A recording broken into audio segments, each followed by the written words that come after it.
कांग्रेस नेता सैम पित्रोदा की टिप्पणी पर भाजपा नेता सुधांशु त्रिवेदी ने पत्रकार वार्ता में कहा कि कांग्रेस पार्टी के चीन के साथ हुए करार का इजहार सैम पित्रोदा ने दिन दहाड़े कर दिया है।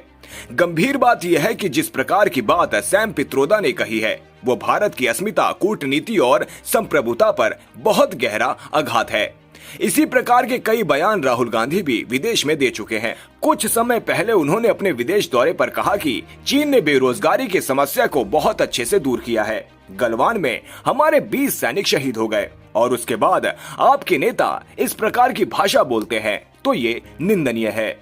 ओवरसीज कांग्रेस के प्रेसिडेंट सैम पित्रोदा, जो कांग्रेस के आइडियोलॉजिकल थिंक टैंक के प्रतीक माने जाते हैं, उन्होंने आज चाइना को लेकर जिस प्रकार का बयान दिया है उससे यह बात बहुत साफ हो गई है कि कांग्रेस पार्टी के चीन के साथ हुए करार का इजहार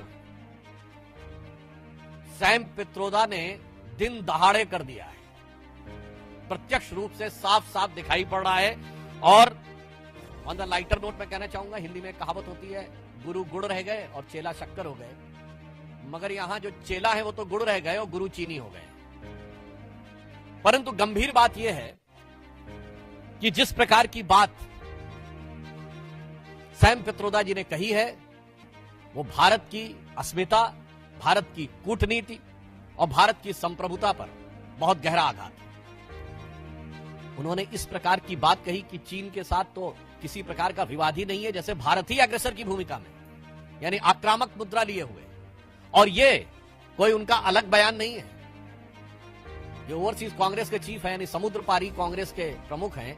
अब समुद्र पार से तो सोरस के सुर भी कांग्रेस के साथ मिलते हुए नजर आते हैं। परंतु यहां पर एक बहुत गंभीर बात है कि जो कुछ सैम पित्रोदा ने कहा है ये कोई आइसोलेटेड इवेंट नहीं है, आइसोलेटेड स्टेटमेंट नहीं है। इसी भाव और इसी विचार के अनेक स्टेटमेंट राहुल गांधी पहले दे चुके हैं। याद करिए, राहुल गांधी जी ने विदेश में क्या कहा था कि चाइना ने बड़ा संघर्ष करते हुए ऊपर उठने का उदाहरण प्रस्तुत किया है उन चुनौतियों के बीच। आपको याद हो अभी कुछ दिन पहले के अपने विदेशी दौरे में क्या कहा कि चाइना ने अनएम्प्लॉयमेंट को बहुत अच्छे तरीके से टैकल किया है, जबकि फैक्ट ऑफ द मैटर है इस समय चाइना में एम्प्लॉयमेंट रेट 24% है। 2023 में जनवरी से लेकर जुलाई के बीच में अनएम्प्लॉयमेंट रेट वहां पर बढ़ते बढ़ते हो गई 17-18%। और उन्होंने फिर जुलाई 23 से जनवरी 24 डाटा देना बंद कर दिया, फिर डाटा का बेस चेंज किया और जनवरी से लेकर अगस्त के बीच में किया, फिर बदले बेस पर भी वो 24% हो गई। मगर राहुल गांधी जी को उसमें बहुत महान चीज नजर आती है। फिर याद करिए, यही लोग कहते थे कि चाइना में प्रेस फ्रीडम इंडेक्स में हमसे ऊपर है, जबकि चाइना के डिफेंस मिनिस्टर ली शॉन्गफू गायब हो गए, चाइना के फॉरेन मिनिस्टर क्विंग गैंग गायब हो गए, वहां की सबसे बड़ी कंपनी अलीबाबा के चीफ जैक मा गायब हो गए, परंतु इनको उसमें भी नजर आता था। अब आप आइए, इसके बाद उन्होंने कहा कि इकोनॉमिक ग्रोथ बहुत शानदार की गई है। ये सारे स्टेटमेंट्स हैं और इकोनॉमिक ग्रोथ की फैक्ट ऑफ द पोजीशन ये है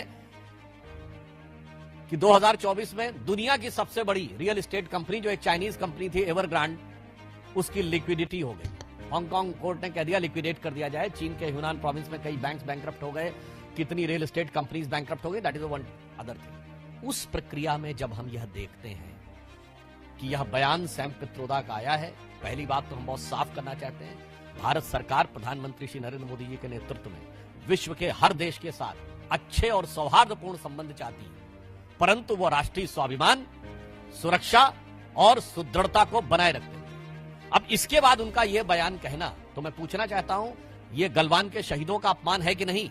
मैं कांग्रेस पार्टी से सीधे पूछना चाहता हूं।